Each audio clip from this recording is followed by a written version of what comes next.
ঝুমু চতুর্থ পর্ব। শঙ্করলাল আজকাল বারান্দায় এসে সূর্য প্রণাম সারেন। সিঁড়ি ভাঙা নিষেধ। বরাবরের মতন ঝুমু তার পাশে। বাবার দিকে চোখ গেল। সেই দরাজ স্বর যেন একটু স্তিমিত। টান টান কপালে বেশ কয়েকটি ভাঁজ। চুলের সীমানায় সাদার ছোপ। প্রণাম হয়ে গেলে বাবার পিঠে হাত রাখে ঝুমু। সেই স্পর্শে কি কিছু ছিল? শঙ্করনাথ তাকালেন তার আত্মজার দিকে। এখন আর দৃষ্টি নিচে নামাতে হয় না। সমান সমান প্রায়। হালকা নীল শাড়ি, কোঁকড়া চুলে ঘেরা সদ্য স্নাতা মুখ। ইন্দিরারও এমন পিঠ ছাপিয়ে কোঁকড়া চুল ছিল। তিনি স্মৃতির অতলে ডুব দিলেন। পিছিয়ে যাচ্ছে সময়, যেমন করে চলন্ত ট্রেনের জানালার বাইরের সব পিছনে ছুটে চলে। গান শোনার নেশা তার বহু দিনের। অখিল ভারতীয় কার্যক্রমে সেদিন বাজালেন রবিশঙ্করজি। কিছুই বুঝল না, তবু কেমন যেন তার ভিতরটা গুমরে গুমরে উঠতে লাগলো এক অজানা কষ্টে। সারা রাত কোনো রকমে কাটিয়ে ভোর হতেই বেরিয়ে পড়েছিলেন ওই আশ্চর্য শিল্পীর সাক্ষাতের আশায়। আকাশবাণীর গেটের সামনে অপেক্ষার মুহূর্ত গুনতে গুনতে থমকে গেল। হালকা নীল শাড়ি, কোঁকড়া চুলের বিনুনি কোমর ছাড়িয়েছে। ভোরের আলো মুখের একদিক গোলাপি রঙে দিয়েছে রাঙিয়ে। আস্তে আস্তে নীল শাড়ি নেমে এলো সিঁড়ি বেয়ে। সেই নেমে আসা, ক্রমে একসাথে চলা। চমক ভাঙে ইন্দিরার চা নিয়ে আসায়। তাকিয়ে দেখেন সেই গোলাপি মুখে কালো ভাসা ভাসা চোখ।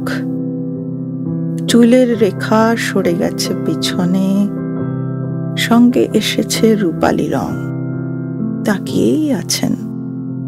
তিনি জানেন ইন্দিরার স্বপ্ন।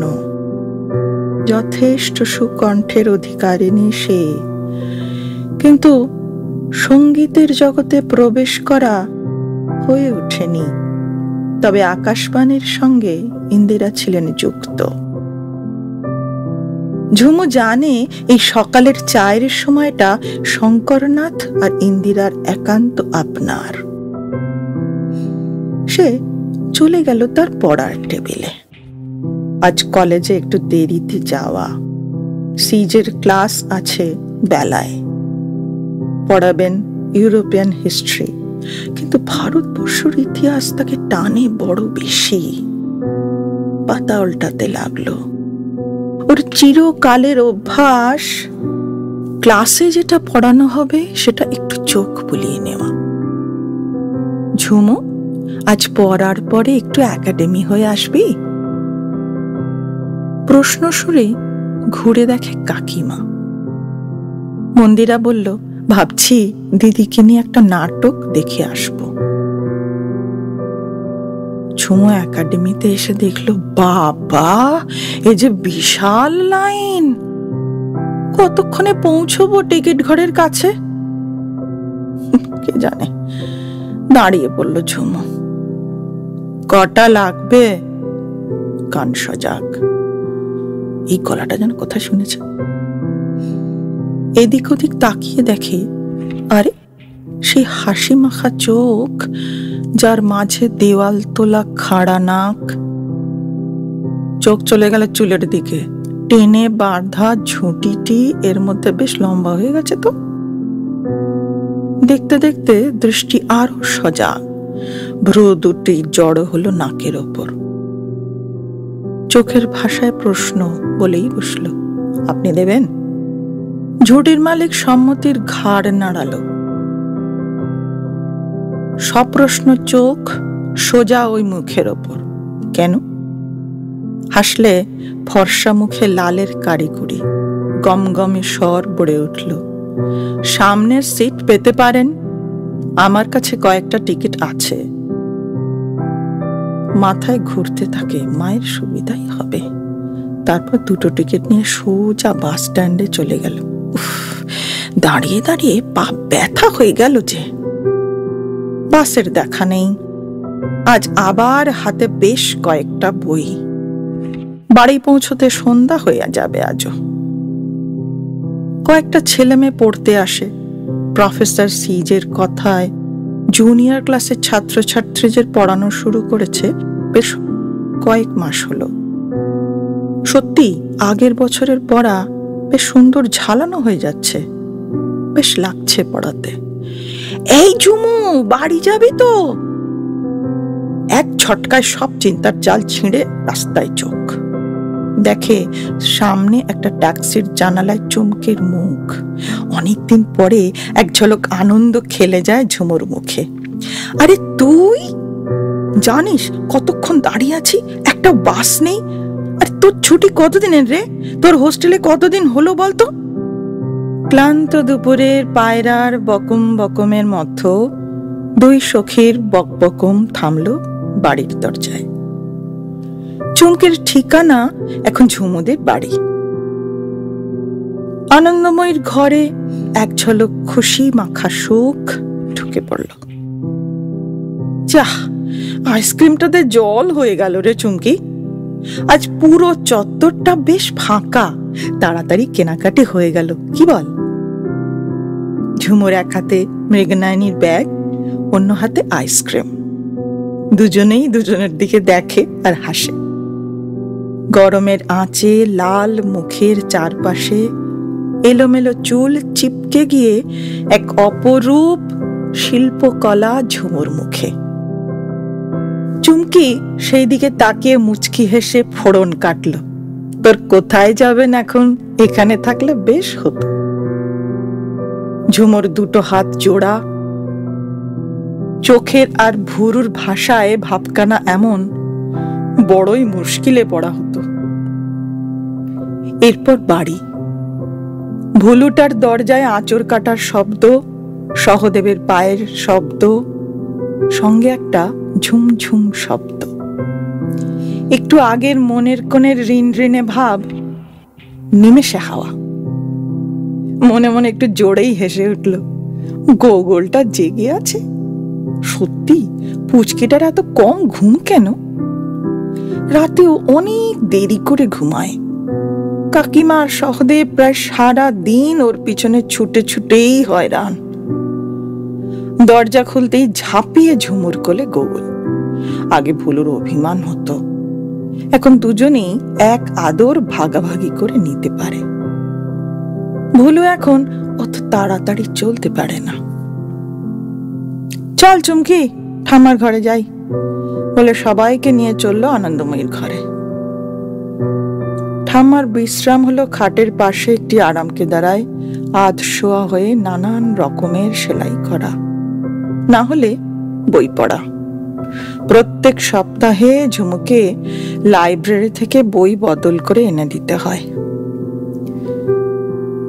এখন সদল বলে এসে উপস্থিত সেখানে। সহদেব ইতিমধ্যে 2 গ্লাস শরবত এনে দিয়েছে। আনন্দময়ী বলে উঠলেন, এই দুপুরে রোদে কেন গেলি? সন্ধেবেলা গেলে হতো না? চুমকি বলে ওঠে, না ঠাম্মা, একদম ফাঁকা ছিল গো, শান্তিতে জিনিস বাঁচতে পেরেছি। ইতিমধ্যে ইন্দিরা আর মন্দিরা এসে গেছেন।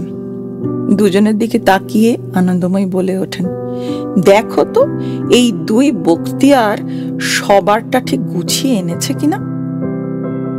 শান্তনারটা গুছিয়ে তোমরা তৈরি হয়ে বেরিয়ে পড়ো। গোগল আসার পরে তো তোমাদের অনেক দিন কোথাও যাওয়া হয়ে ওঠেনি। 2 দিনের ছুটি নিয়ে ঘুরে এসো। শান্তনা তো 2-1 দিন থাকবে, সামলে নেবে।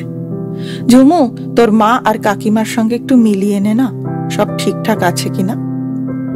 এতক্ষণ ঝুমু চুপটি করে ঠাম্মাকে দেখছিল। হাঁপিয়ে উঠেছেন এত কথা বলে।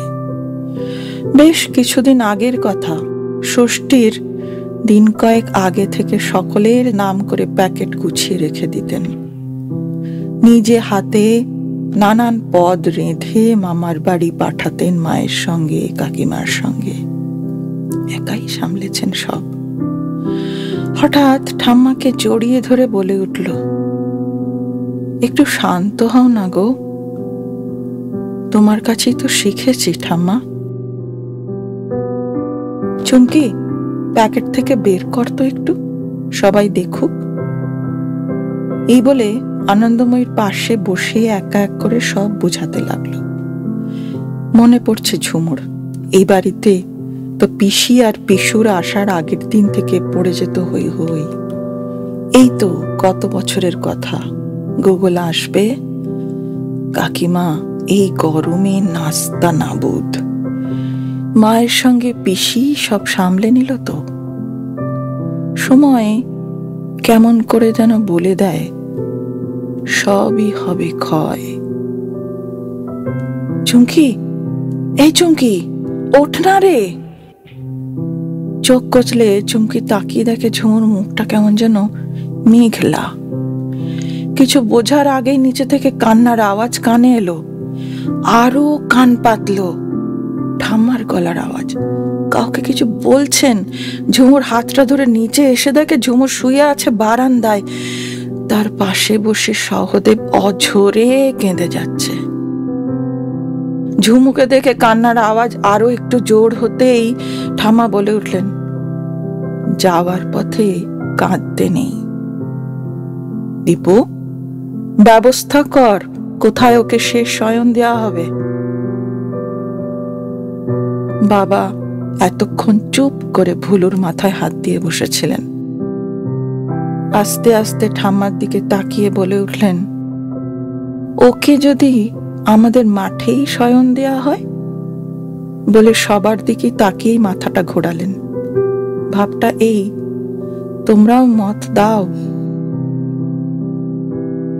ঠাম্মা বললেন, ভালোই বলেছিস, ও আমাদের কাছেই থাকুক। কি বলিস ঝুমু? ঝুমুর কানে কি গেল? সে এক দৃষ্টে তাকিয়েই আছে। হঠাৎ ছুড়ে ঠাম্মার ঠাকুর ঘরে। ছোটবেলায় এক খেলা ছিল, হাতের কাছে মাটি পেলেই নানান পুতুল বানাতো। তাতে বেশিরভাগ থাকতো শিবলিঙ্গ। ঠাম্মা বলতেন, এসব বানালে পুজো করতে হয়। উত্তরে ফিরে বলতো, তুমি তো করছো। মনে এলো, ও পুজো করেনি বলেই কি একে একে দাদু, ভুলু ওর কাছ থেকে চলে গেল। চিৎকার করে জিজ্ঞাসা করতে ইচ্ছা যায়, তবে আপন করে পাওয়াই বা কেন, আর হারানোই বা কেন?